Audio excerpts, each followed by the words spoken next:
Hello students, I'm Gunjan Tandon. Welcome to my channel Grow with Gunjan. Student इस video में हम पढ़ रहे हैं क्लास 9 की फिजिक्स का chapter 11 work and energy. Work and energy को हम प्रीवियस वीडियोस में डिटेल में स्टडी कर चुके हैं, जिसमें हमने एनर्जी की टू फॉर्म्स को स्टडी किया था, है ना, potential energy and kinetic energy. उन सारे वीडियोस के डिटेल, उनके लिंक आपको इस वीडियो के डिस्क्रिप्शन बॉक्स में अवेलेबल होंगे। आज जो इस चैप्टर का टॉपिक हम डिस्कस करेंगे, जो हम स्टडी करेंगे, वो है हमारा law of conservation of energy. This is very important topic. इस चैप्टर का बहुत इंपॉर्टेंट टॉपिक है law of conservation of energy. Right, अब हम बहुत छोटे क्लासेस से 6 से लेकर 8 तक हमने यही पढ़ते आए हैं कि conservation of energy means energy can not be created and can not be destroyed. तो अब हम हायर क्लासेस में आ गए हैं, तो इसको कैसे एक्सप्लेन किया गया है वो हम देखते हैं। कि हमने पढ़ा है कि फॉर्म ऑफ एनर्जी, एनर्जी की एक फॉर्म दूसरी फॉर्म से में हमेशा कन्वर्ट होती है। राइट, कोई भी एनर्जी को हम अपने आप क्रिएट नहीं कर सकते, ना ही हम उसको फाइनली डिस्ट्रॉय कर सकते हैं, बल्कि एनर्जी की एक फॉर्म दूसरी फॉर्म में कन्वर्ट हो जाती है, इंटर कन्वर्टेबल होती है, चेंज होती रहती है। Right, so form of energy can be change from one form to another. What happens to the total energy of a system during after the process? कोई भी प्रोसेस जब होती है तो उसकी टोटल एनर्जी क्या होती है ना, ये हम स्टडी करेंगे। What is the total energy? Total energy remains unchanged, है ना। जो भी एनर्जी एक फॉर्म से दूसरे फॉर्म में कन्वर्ट हो रही है, फाइनली उसका क्या होता है कि वो अनचेंज रहेगी। जो कंप्लीट एक एनर्जी किसी भी सिस्टम की होगी वो अनचेंज रहेगी। This is the law of conservation of energy. यही law of conservation of energy कहता है कि मीन्स एनर्जी हमेशा रिमेन्स द सेम रहती है, अनचेंज रहती है after transformation from one state to another, one form to another. Right, according to this law energy can only be converted from one form to another. ये मैं अभी बताती आ रही हूँ कि इस लॉ के according, law of conservation of energy के अकॉर्डिंग, जो एनर्जी एक फॉर्म से दूसरे फॉर्म में चेंज हो सकती है, it can neither be created not destroyed. So the total energy before and after the transformation, transformation के बाद ना तो एनर्जी खत्म होगी, डिस्ट्रॉय नहीं होगी, ना ही हमने उसको क्रिएट किया था। Before and after total energy जो ट्रांसफॉर्म हुई है एक फॉर्म से दूसरे फॉर्म में, रिमेन्स द सेम, हमेशा क्या रहती है, वो सेम रहती है। Right, the law of conservation of energy is valid in all situation and for all kinds of transformation. जितने भी हम अपने डे टू डे लाइफ में एग्जाम्पल देखते हैं कि एनर्जी का एक फॉर्म दूसरे में कन्वर्ट हो रहा है। सपोज हमने कोई अपने रूम में एक जो है वो बल्ब जलाया या कोई लाइट जलाई, है ना, मान लीजिए एक बल्ब हमने जलाया, और उस बल्ब को हम देखते हैं कि जब उसको एक इलेक्ट्रिकल एनर्जी मिलती है, इलेक्ट्रिकल एनर्जी मिलती है, देन उसमें क्या होती है, लाइट एनर्जी, वो जो है हमें लाइट देता है ना। तो एक एनर्जी का फॉर्म इलेक्ट्रिकल एनर्जी से वो लाइट एनर्जी में चेंज हो रहा है। उससे पहले क्या होता है, उसे इलेक्ट्रिसिटी मिली यानी इलेक्ट्रिकल एनर्जी मिली, देन वो हीट अप हुआ तो हीट एनर्जी में कन्वर्ट हुआ, है ना। इसकी एक form electrical to heat energy में कन्वर्ट हुई, और हीट एनर्जी से क्या हुआ, वो फिर वो लाइट एनर्जी में कन्वर्ट हो गया। तो ऐसे बहुत सारी एग्जांपल हम अपनी लाइफ में डेली देखते हैं। सोलर एनर्जी जो हमारे प्लांट्स एब्जॉर्ब करते हैं, प्लांट्स उनको लेते हैं, तो वो केमिकल एनर्जी के फॉर्म में, मीन्स हमें पता है ना, फोटोसिंथेसिस की प्रोसेस होती है, और फिर प्लांट्स जो है वो अपना सन की एनर्जी को लेकर, सोलर एनर्जी को लेकर अपना फूड सिंथेसाइज करते हैं, अपना खाना बनाते हैं। तो ऐसे बहुत सारे एग्जाम्पल हमें हमेशा देखने को मिलते हैं कि कैसे जो है एक एनर्जी की फॉर्म दूसरी फॉर्म में कन्वर्ट हो रही है। Right, consider a simple example. अब एक एग्जाम्पल के थ्रू हम साइंटिफिकली इसको कैसे प्रूव करेंगे वो देखेंगे। एक ऑब्जेक्ट है, let an object of mass m। Right, एक ऑब्जेक्ट जिसका मास m है, made to fall freely from a height. एक बहुत थोड़ी सी ऊंचाई से, एक हाइट से हम उस ऑब्जेक्ट को हमें फॉल करना है। एट द स्टार्ट यानी बिगनिंग में, the potential energy is mgh, है ना। The potential energy is mgh। Potential energy क्या होती है, किसी भी ऑब्जेक्ट की जो है कोई पोजीशन या किसी शेप के कारण जो उसके अंदर होती है, जो नेचुरली उस ऑब्जेक्ट के अंदर होती है पोटेंशियल एनर्जी, राइट। तो किसी भी ऑब्जेक्ट के बिगनिंग में उसी ऑब्जेक्ट की पोटेंशियल एनर्जी क्या हमने फॉर्मूला पढ़ा था, इज इक्वल टू mgh, है ना, ये हमने पढ़ा था। तो उस ऑब्जेक्ट की जिसका मास m है उसकी पोटेंशियल एनर्जी क्या है, वो mgh है। And kinetic energy is zero. Kinetic energy क्या थी, किसी भी ऑब्जेक्ट का जब वो मोशन में होता है ना, जब वो मतलब मीन्स उसको एक गति मिलती है, किसी भी चीज़ को, कोई पर्सन जो है वो साइकिलिंग कर रहा है, दैट मीन्स वो काइनेटिक एनर्जी है उसमें, है ना। एक डॉग अपनी पोजीशन पे सो रहा है, कंटिन्यूअसली स्लीप कर रहा है, तो वो उसकी पोटेंशियल एनर्जी होगी, राइट। जब हम किसी ऑब्जेक्ट को बिगनिंग में उसको हमें ऊपर से नीचे एक हाइट पर फेंक रहे हैं ना, उसको फॉल करना है जिसकी हाइट h है, तो शुरू में उसकी पोटेंशियल एनर्जी जो ऑब्जेक्ट की अपनी है वो mgh होगी, but kinetic energy is zero, है ना, क्योंकि उसमें मोशन नहीं है, अभी हमने उसको थ्रो नहीं किया है। Why is the kinetic energy zero, it's zero because its velocity is zero, क्योंकि अभी तो हमने ऑब्जेक्ट को जस्ट, हमें पता है उसकी पोटेंशियल एनर्जी ये है और अभी इसमें मोशन नहीं हो रहा है, तो काइनेटिक एनर्जी जीरो है। काइनेटिक एनर्जी क्यों जीरो है, कि भाई भाई इसकी वेलोसिटी जीरो है, क्योंकि हमने पढ़ा था kinetic energy is equal to half of the mv square, है ना। अगर वेलोसिटी इंक्रीज करेगी तो काइनेटिक एनर्जी इंक्रीज करेगी, लेकिन यहाँ पे वेलोसिटी अभी जीरो है, कुछ कोई उसमें मूवमेंट नहीं है, कोई मोशन नहीं है उस ऑब्जेक्ट में, तो उसकी kinetic energy zero, then velocity zero. So the total energy of the object is 10 mgh। तो यहाँ पे उस ऑब्जेक्ट में जो एनर्जी किस फॉर्म में है भाई, पोटेंशियल एनर्जी के फॉर्म में। तो पोटेंशियल एनर्जी क्या होती है, mass into gravity into height, है ना। तो यहाँ पर उस ऑब्जेक्ट में कौन सी एनर्जी है बिगनिंग में, potential energy, clear. Then as it falls, अब क्या हुआ, अब जब जैसे ही हमने ऑब्जेक्ट को फॉल किया ऊपर से नीचे, है ना, यहाँ पे तो उस पर पोटेंशियल एनर्जी है, जैसे हमने उसको नीचे फॉल किया, it's potential energy changes into kinetic energy. भाई वो ऑब्जेक्ट मोशन में आ गया, मोशन में क्यों आ गया, क्योंकि उसकी वेलोसिटी जो है वो उसको मिल गई, एक उसको गति मिल गई, है ना। तो पोटेंशियल एनर्जी यहाँ पर कैसे किसमें चेंज हो गई, ऑटोमेटिकली काइनेटिक एनर्जी में, है ना। And then if v is the velocity of the object at the given instant, then kinetic energy would be the half mv square। Simple. अब जब उसमें मोशन में आ गई है, बात काइनेटिक एनर्जी की हो रही, यानी उस ऑब्जेक्ट की कुछ वेलोसिटी हो गई, और वेलोसिटी क्या हो गई, v, है ना। तो यहाँ पे काइनेटिक एनर्जी इस ऑब्जेक्ट की कितनी हो गई, k kinetic energy is equal to half of the mv square, right. As the fall of the object continuous, देखो ध्यान देने वाली बात है कि ये एक ऑब्जेक्ट है ना, ये एक पॉइंट ए पर इतना है, बी पे आया, देन सी पे आया, यहाँ पे ये ग्राउंड है ना, सी पे आया। अभी वो कहाँ से उसने काइनेटिक एनर्जी, पोटेंशियल एनर्जी की बात हो रही थी उसकी, mgh थी, जहाँ पे बिगनिंग में काइनेटिक एनर्जी हमारी जीरो थी। अब वो ऑब्जेक्ट जब नीचे आकर इस पॉइंट पे आया, पॉइंट बी पे, तो उसकी काइनेटिक एनर्जी क्या हो गई, half of the mv square, है ना। अब वो कह रहा है कि as the fall of the object continues, अगर वो कंटिन्यूअसली वो ऑब्जेक्ट जो है फॉल करता जा रहा है, तो नीचे आते आते potential energy would decrease, potential energy उसकी कम हो जाएगी, है ना। क्यों, क्योंकि मोशन में आ गया है ऑब्जेक्ट, है ना, मूवमेंट हो रहा है, डिस्प्लेसमेंट हो रहा है, नीचे की तरफ वो फॉल करता जा रहा है, तो उसकी क्या होगी, काइनेटिक एनर्जी इंक्रीज करेगी, है ना।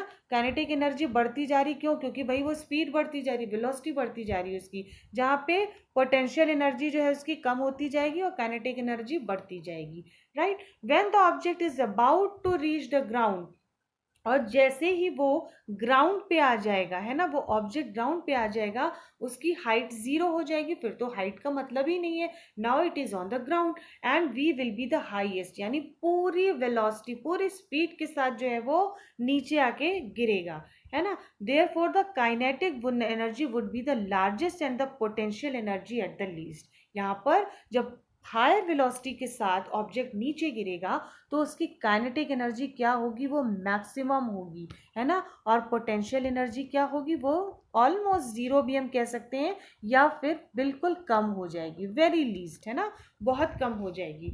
How ever the sum of the potential energy and kinetic energy of the object, है ना, तो sum of the potential energy and kinetic energy का सम, यानी हम जानते हैं पोटेंशियल एनर्जी किसका फॉर्म है, potential energy and kinetic energy is the form of mechanical energy, जिसको हम टोटल एनर्जी भी कह सकते हैं, है ना। यहाँ पे हमारी जो टोटल एनर्जी की हम बात कर रहे हैं वो क्या है, हमारी sum of potential energy plus kinetic energy, है ना।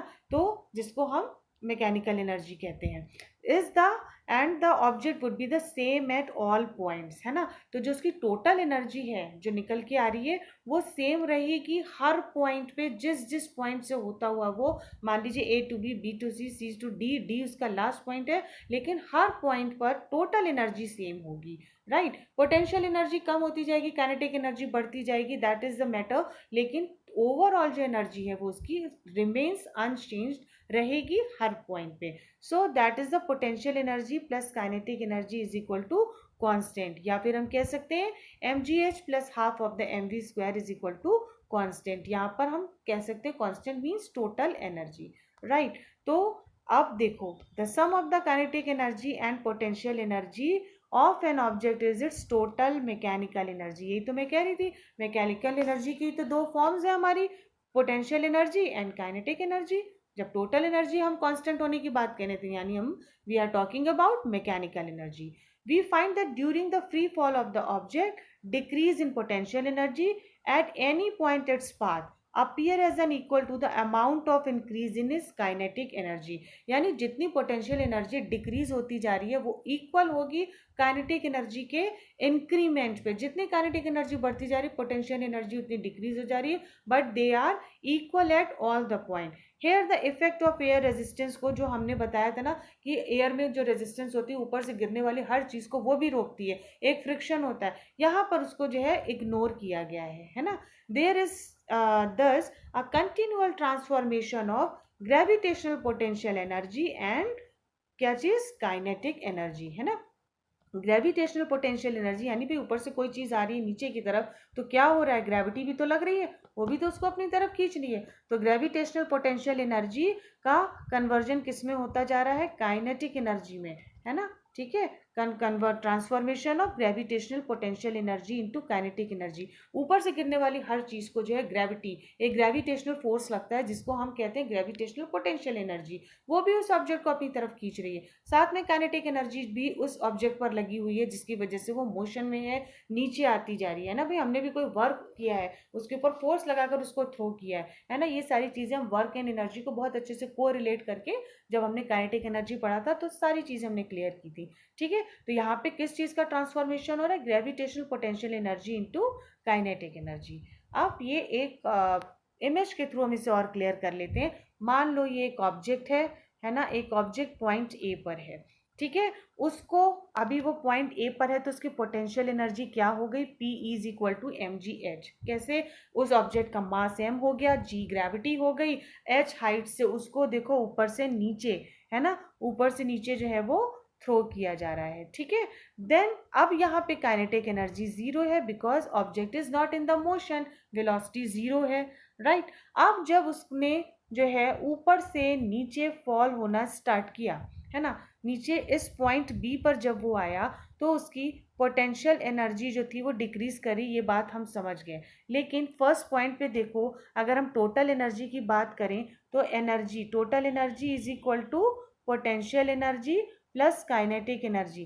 भाई काइनेटिक एनर्जी थी हमारी जीरो, लेकिन पोटेंशियल एनर्जी क्या थी, निकल के आ रही थी mgh। तो हर बार जो है वो हमारी टोटल एनर्जी वो पूरी जो है हमेशा मास इंटू ग्रेविटी इंटू हाइट निकल के आ रही है, राइट। देन हम देख लेते हैं, अगर अब वो पॉइंट बी पे आ गई, है ना, वो ऑब्जेक्ट इस पॉइंट बी पर आ गई, ठीक है। यहाँ पर पोटेंशियल एनर्जी क्या है भाई, ऊपर से हाइट h से आई, है ना, उसने कुछ डिस्टेंस भी कवर किया, वो डिस्टेंस हम मान लेते हैं कि वो क्या है, हमारा x डिस्टेंस, है ना। तो यहाँ पर हम लिखेंगे P potential energy is equal to mgx, है ना।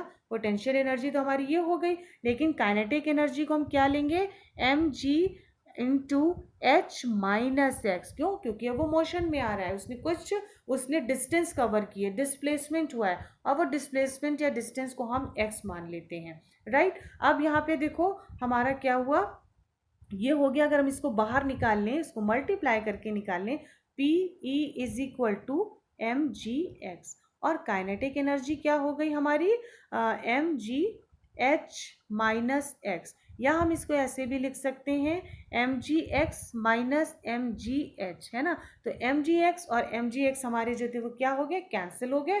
तो हमारी काइनेटिक एनर्जी क्या निकल कर आ गई, mgh, है ना। तो फिर अगेन वही हमारी टोटल एनर्जी का फॉर्मूला यहाँ पे क्या आ गया, kinetic energy plus potential energy is equal to mgh, यानी टोटल एनर्जी हमारी potential energy plus kinetic energy क्या निकल के आ गई हमारी, mgh, है ना। क्लियर। अब ये हो गई पॉइंट बी की बात। पॉइंट बी से अभी वो कंटिन्यूअसली फॉल कर रहा है, फॉल करते करते वो यहाँ पर आ गया, यानी अब ग्राउंड पे पहुंच गया। ग्राउंड पे पहुंच गया तो हाइट का तो कोई मीनिंग ही नहीं है, हाइट होगी जीरो हमारी यहाँ पे। तो अगर अब हम पोटेंशियल एनर्जी की बात करें तो mgh, जब हाइट जीरो तो पोटेंशियल एनर्जी यहाँ पे क्या हो गई हमारी, जीरो हो गई, है ना। लेकिन काइनेटिक एनर्जी, हमारी काइनेटिक एनर्जी की हम बात करें तो काइनेटिक एनर्जी हमारी अभी बहुत ज़्यादा, बहुत मैक्सिमम होगी, जो क्या होगी यहाँ पर हमारी mgh, है ना। काइनेटिक एनर्जी हो गई हमारी mgh, एक हाइट पर नीचे ग्राउंड पे आकर पूरी फुल वेलोसिटी, फुल स्पीड के साथ वो नीचे आकर गिरी, ठीक है। बट पोटेंशियल एनर्जी हमारी जीरो हो गई क्योंकि हाइट वहाँ पर नहीं थी, अब तो वो ग्राउंड पे ऑब्जेक्ट आ चुका है, हाइट का तो कोई सेंस नहीं। If height is zero then potential energy is zero, है ना। तो अगेन हमारी total energy, potential energy plus kinetic energy का क्या हो गया, E is equal to mgh। तो हर केस में हमने देखा कि हमारी जो टोटल एनर्जी है वो हमेशा कंजर्व है, रिमेन है ना। हर बार देखो उसका जो है क्या निकल के आ रहा है, E is equal to mgh, point A पर भी, पॉइंट बी पर भी और पॉइंट सी पर भी उसका जो टोटल एनर्जी है वो E is equal to mgh निकल के आ रही है। ये बहुत इंपॉर्टेंट है, इसके बेस्ड बहुत सारे जो है न्यूमेरिकल्स आपको करने को मिलेंगे जो हम फर्दर आने वाले वीडियोस में स्टडी करेंगे। तो इस वीडियो में हमने पढ़ा क्या, law of conservation of energy, यानी एनर्जी जो है एक फॉर्म से दूसरे फॉर्म में चेंज होती, कन्वर्ट होती, यानी ट्रांसफॉर्मेशन ऑफ एनर्जी होता है, राइट। जिसमें हमने दो एग्जांपल पोटेंशियल और काइनेटिक एनर्जी के लिए, क्योंकि हम शुरू से इसी को पढ़ते आ रहे हैं, राइट। वैसे बहुत हर एक फॉर्म ऑफ एनर्जी दूसरी फॉर्म ऑफ एनर्जी में कन्वर्ट होती रहती है, जिसमें हमने सोलर एनर्जी की बात करी, बल्ब के हीटअप होने की बात करी, कैसे जो है electrical energy heat energy light energy में कन्वर्ट होती है। तो ये सारे एग्जांपल इस वीडियो में हमने स्टडी करे in the transformation of energy, और बेटर अंडरस्टूड आई थिंक आपने किया होगा law of conservation of energy, right. I hope students it is clear to you all. If you like my video, please like, share and subscribe. Till then, keep watching and keep learning.